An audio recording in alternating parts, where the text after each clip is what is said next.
Hello, I'm Lou Goldstein, and welcome to another edition of Focus On. Tonight we'll be talking about suicide education and suicide prevention. And my guest is Beth Stapleton, who is the volunteer coordinator and board member for the American Foundation for Suicide Prevention's New Jersey chapter. So Beth, thank you so much for coming on. And it's a very timely topic as well as an important topic, and I'm sure everybody will be able to relate to it as we go into the show. So first, a little bit about Beth. Beth lives in Cranford, New Jersey for the last 35 years with her husband, Tom, and they raised their 3 children in Cranford and were a typical, not perfect, busy family. Beth worked in human resources with Macy's for many years out of Secaucus, New Jersey, and New York City, and Tom worked as a programmer at ADP. They both retired about 6 years ago. As I mentioned before, Beth is currently the volunteer coordinator and board member for the American Foundation for Suicide Prevention's New Jersey chapter, and they have 3 children, Liz, who's 32, Matt, 27, and Brian, who died by suicide at the age of 21. And we'll be talking a lot about various issues and how you can help individuals and reach out to them during the course of what will be a 2-part interview. So please stay tuned for both parts, and hopefully it'll be informative education that you're watching and maybe can pass on to somebody who needs to know resources and information about this topic. So Beth, first of all, I'd like to ask you, I just mentioned your title with the American Foundation for Suicide Prevention. How did you get involved with AFSP? Well, I got involved with AFSP after losing Brian to suicide.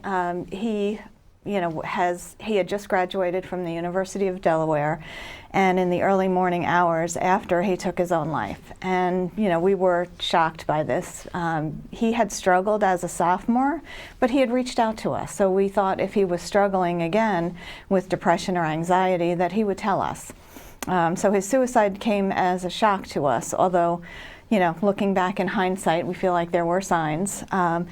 But after losing Brian, I just kind of did research, as much research, and read everything I could get my hands on. That's kind of how I coped with it, trying to understand the why, right. Trying to find out, how this could have happened to our family, and understand, what happened to Brian and what would have led him to do this. And it was in the course of doing all of that research that I found the American Foundation for Suicide Prevention. And I started volunteering with them slowly, attending a walk, participating in walks, getting involved in education, getting involved in advocacy, and ultimately I became the volunteer coordinator, and then was asked to join the board in April of 2021. Okay, so you've been on the board for the last a little bit over a year, about 18 months. Yes. And I know AFSP has a commitment to funding leading research on suicide and suicide prevention education and support for survivors. But before we get into that, maybe we can talk a little bit about what we know or don't know about the scope of the problem of suicide. Right. Now, that's a great question, because suicide, it's a leading cause of death in the U.S. and worldwide. In the U.S., I think it's like the 10th or 11th leading cause of death. It was the 10th, and then with COVID, it became the 11th. But it's such a complex health issue. There's no one simple answer, when it comes to suicide. And it affects 47,000 people in the U.S. every year. Wow. So 47,000 people die by suicide each year. And in addition, there are another 25 attempts for every suicide. So that's over 1.1 million people personally, directly involved in either an attempt or a suicide death. And that's not even to mention, family, friends, community, school. Right. When you think about that, suicide touches so many people every year. And with our young people, it is the 2nd or 3rd leading cause of death for children and young adults between 10 and 34 years old. So again, that's a startling statistic for young people.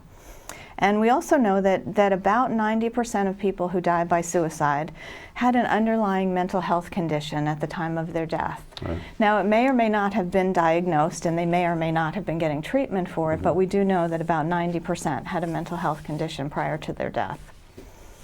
I would also want to add that we did a recent Harris poll. AFSP sponsors Harris polls every once in a while to try to understand what Americans are thinking and understand about suicide. Right. And this recent poll showed that about 60% of respondents know someone who has considered or attempted suicide. So 60% of us, more than half the population, knows someone who's made an attempt or thought about suicide. And 26% said that they themselves had considered suicide or made an attempt. So again, these are big portions of our population that are directly touched by suicide. And I think what's more important, though, is that 80% want to understand more about how they can help someone who's struggling with suicidal thoughts.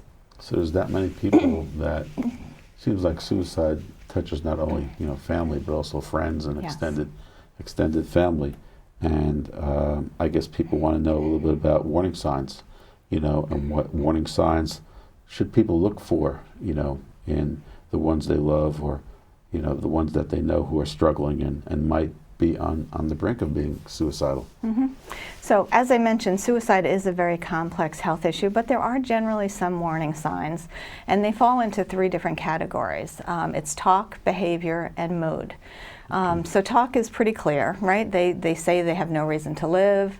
They might want to say they're a burden to others. They might say outright, I should just kill myself. And they could say it in a joking manner, but I think that what's important to know is that always take it seriously. Even if someone makes a joke about it, always take it seriously.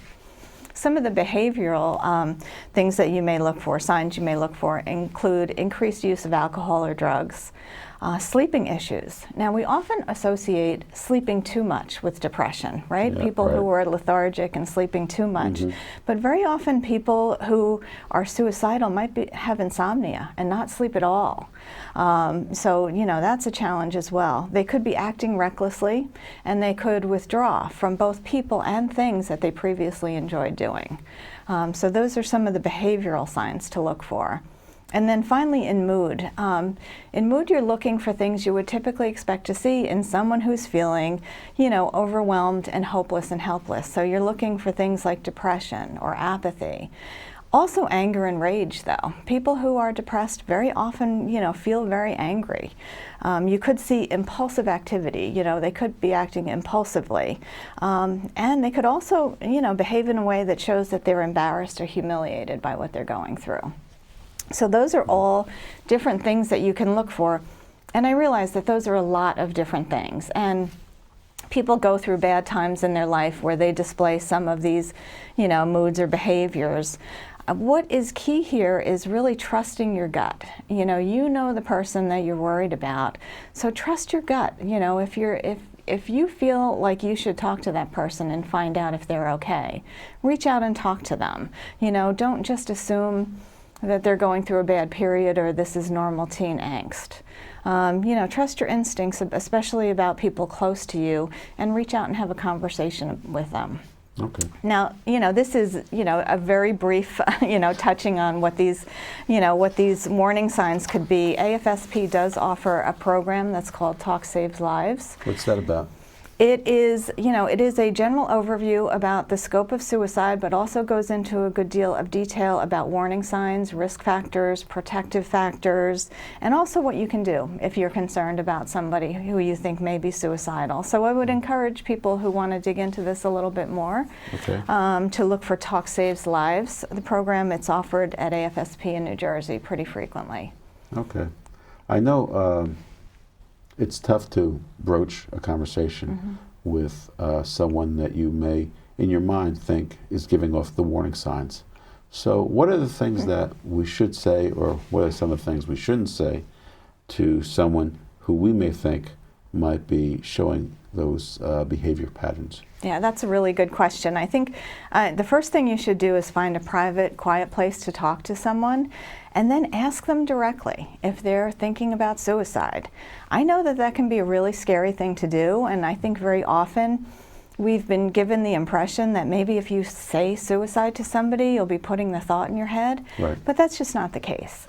I think if someone is thinking about suicide, they'll be relieved to have you actually ask it directly and hopefully answer the question. And if they're not thinking it, they'll just say, no, that's not what they're thinking about. So again, asking directly is really important. You can say, are you thinking about taking your life? You can say, are you thinking about suicide? Don't try to, sort of soft pedal it and say, are you thinking of hurting yourself, or are you in a dark place? Ask directly. And then prepare yourself for the answer yes. So if someone says yes, you need to be prepared to hear that and not necessarily overreact to it. Although you might be inside, internally, externally, you have to try not to overreact to it. But you need to listen with empathy and compassion and respond with things, that sounds really awful. I'm really glad you shared that with me. Is there how long has this been going on? How can I help you? So you're trying to offer concern and caring and not judging. But you're also trying to get more information, right? To see where the person is. So you're questioning them to try to find out where they are. And so again, if someone says they are thinking about suicide, the next question we encourage you to ask is if they have a plan. Because if they do have a plan, then what you have to do then is to separate them from whatever that plan is. And we call that lethal means, the lethal means to take their life. So if they have a plan, your goal is to separate them. Encourage them to seek help. Offer to call 988 together. Stay with them, and call 988 together. And 988 is the 988 is the crisis and suicide lifeline. You can call, text, or even go online with 988, and it's 24/7. And you'll be routed to a New Jersey call center where you can be helped. And I think what many people don't necessarily know is that you can call for another person, or you can call in advance of having a conversation if you're thinking about talking to somebody about suicide, if you're not sure how to approach the subject. I know I always thought the hotline was for a person who is suicidal. Like I would not have thought to call on behalf of someone before. So that's important to do. And then offer to help them find a mental health provider, or offer to take them to the hospital. So those are some of the things you should do. I think almost more importantly in some ways are things that you should avoid. So first, avoid trying to fix it. Don't use phrases like you should meditate, you should run, you should do this, you should do that. That's not helpful in the moment, in the crisis moment. And then avoid that overly emotional reaction, right? I said earlier, you should be prepared if someone says yes, and be prepared not to say, oh my God, how could you think that? That would devastate me. What are you thinking, So you have to avoid that overly emotional reaction, because what that will tell the person is that it's not safe to talk to you about that. So they'll probably shut down and just say, no, it's really okay. And if you react too strongly to it. Then also avoid minimizing it. Right? It can't be that bad. You need to think positive. Things will be better tomorrow. Everybody has dark days. Things will get better. So avoid minimizing the problem, because then again, the response of the person struggling is going to be, all right, they don't get it. They don't get it, or they don't want to hear it. So I'm just not going to talk about it. The other thing you should avoid is trying to convince them that life is worth living, right? You've got a great life, you've got a great family, you've got so much going for you. This is not the time to have a philosophical conversation about life being worth living. I read a book recently by Lucas Wolff, who was a young man who had, very strong suicidal thoughts and was, obviously overcame them and went on to write this book. Right. And he called it My Perfect Life. And he said, I had this great life. I had a great, supportive, loving family. I had, all these positive things around me. I did well in school. He said, I had no right to be depressed. I didn't feel like I had a right to be depressed. So if you say to people, you've got this great life, what are you so depressed about? Again, that may stop them from feeling like they can have that conversation. Your depression is not about having a great life or not having a great life. It's about having a mental illness. I mean, that's hard because a lot of times people think that they're doing, something positive by trying to tell people that, you got to look at the big picture, look at the good things that you have in your life, and just imagine it if, you weren't able to enjoy that, fully. Yeah, I think in some ways it makes people who are struggling with depression and anxiety feel even worse, feel guilty. I have all of this going for me and I'm still struggling. What about all these other people who have more challenges in their life? I shouldn't be depressed. I think it can backfire when you try to have those philosophical discussions with someone who's in a bad place, who is thinking about taking their own life. Has just to get off the questions for a second, has there ever been a study done by AFSP or anybody where there's been research into why people who seem to have the perception, right? Perception is reality, but seem to have everything that they need. They have a good home life. They have a supportive family. They have a pretty good, friends that they consort with and can reach out to. Why they feel like they're missing something? Why they feel so depressed? And why they go there? Well, I mean, I don't know that there's necessarily been a specific research study. AFSP does a lot of work around suicide, obviously funds a lot of research around suicide. When you ask the question, so suicide is a very complex issue, and we see it as kind of a convergence of different things coming together, right? There's no one cause of suicide. Right. Often people think that whatever they see on the external, right, whatever they see on the outside is the cause of the suicide. But honestly, it's never that simple. So if you've got someone who might be bullied and they die by suicide, you think, oh, that's what caused it. Right. Well, that is a factor, probably one of several factors that may have led to it. That person may have had risk factors, family history of mental illness or some sort of trauma, or suicide in the family. They could have other health conditions that are going on at the time. They could be struggling with depression or other anxiety. So you put all of those factors together. I often think of it as more of like a perfect storm, right? It's no one thing that causes it, but it's probably 3 or 4 factors that lead a person to get to the place where they really feel just hopeless and helpless. And what we've learned from talking to people who have been suicidal is they really don't see any other alternative. They think, I'm in so much pain right now, and I'm going to be in this kind of pain for the rest of my life. They also think that they're a burden to others, which makes no sense to us, right? But we're thinking about it, with a healthy brain. They think they're going to be a burden to others. They think they're going to be in pain for the rest of their life, and they think there's no other alternative. So it's just, it's very complex. I wish there was one simple answer or a blood test, we could give people that would explain this. The other thing, though, that we've learned through research is that a suicidal crisis, like a person who has suicidal thoughts, is not in crisis 24/7, right? They could be thinking about it. These thoughts could come and go. They could be going on with their life and, seemingly doing okay. But a suicidal crisis can come on very intensely and very quickly. And we now know from research that it can last from minutes to hours before subsiding. So one of the key things, right, is to keep that person safe during that crisis, because that's when they're at most risk to end their life.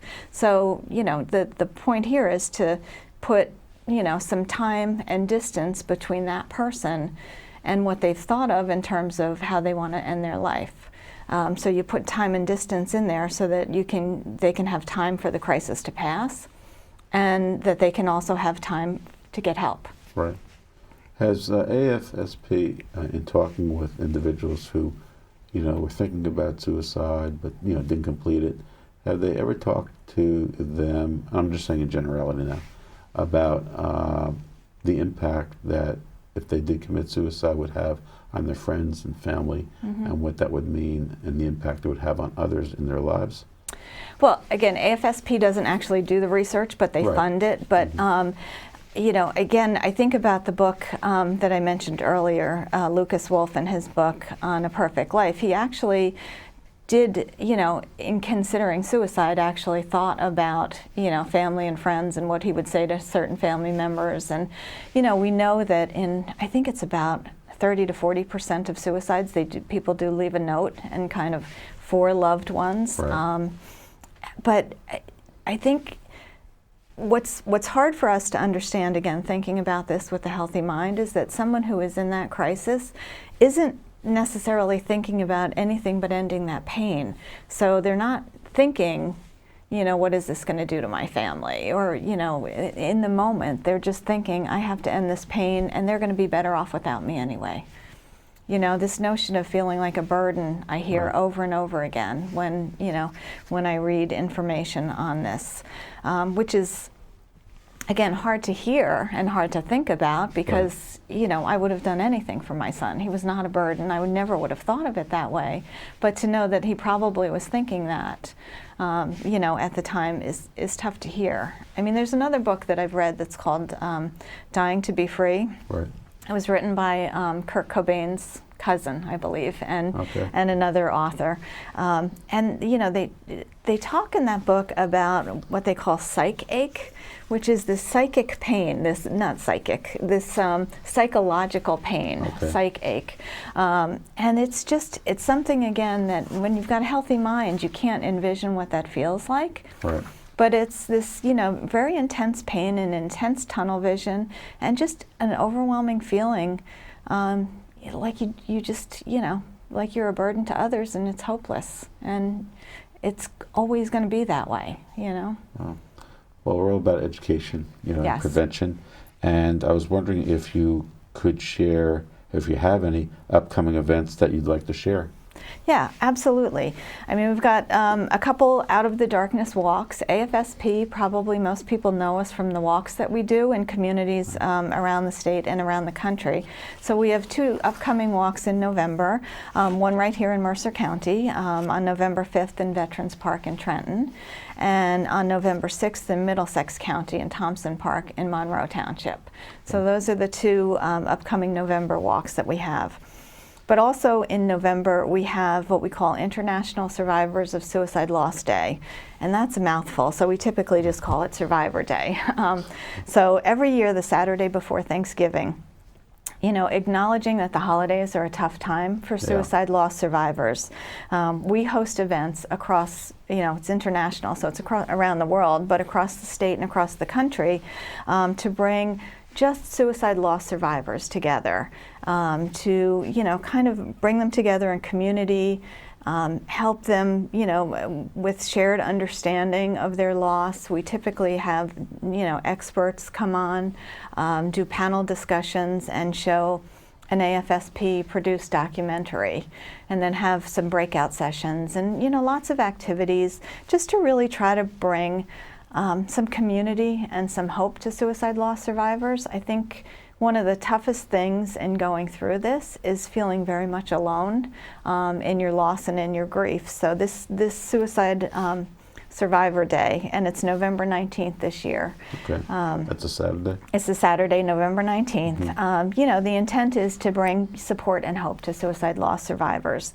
There are 6 events across New Jersey, so people can generally find an event pretty close to them. And we also have a virtual American Sign Language event that's taking place as well. So, you know, lots of options for people to attend these events. My husband and I attended the Survivor Day event that first year after we lost Brian. And we felt the information and the support and just the community, you know, meeting other survivors. We found that to be very helpful and very healing. Okay. Is there a website that people can go to find out more about the events? Yes, I mean, our website, afsp.org/New Jersey, is the New Jersey chapter's website, and from there you can just click on events and you'll see all the different walks. You'll also see all the different educational programs we have, but then you'll see the different International Survivors of Suicide Loss Day events that you can sign up there. Okay, that's international, not just national. Yeah, it is. It is international, and they are around the world. They are That's around good. the world. Yep. So if someone, wants to contact you or wants to get involved with AFSP, how do they go about doing that? So they can go onto that same website, afsp.org/New Jersey. If they're interested in volunteering, there's a button they can click that says volunteer, and I will respond to them, once they do that. Or people can reach out to me directly. My email is bethstapleton0201@gmail.com. So if somebody is interested in learning more about AFSP or volunteering, you can reach out to me.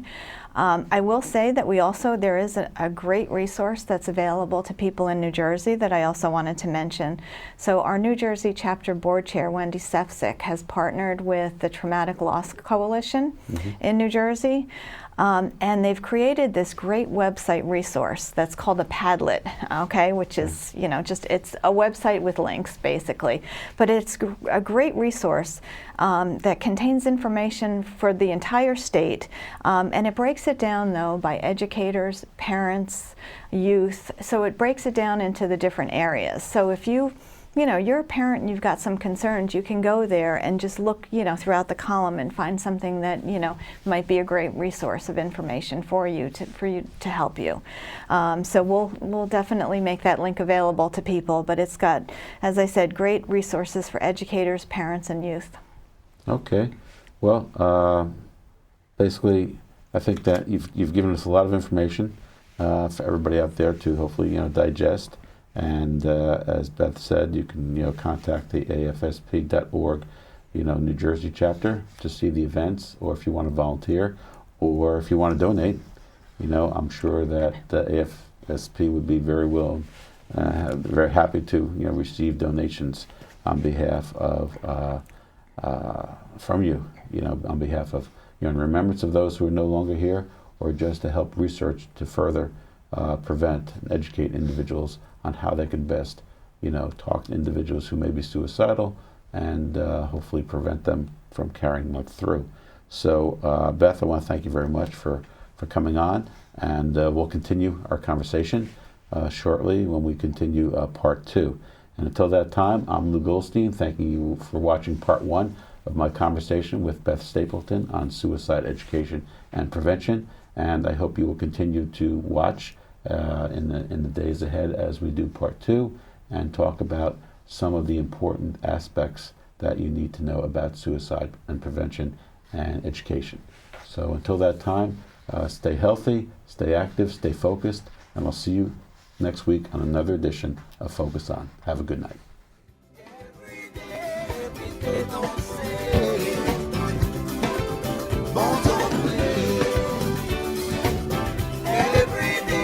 Every day.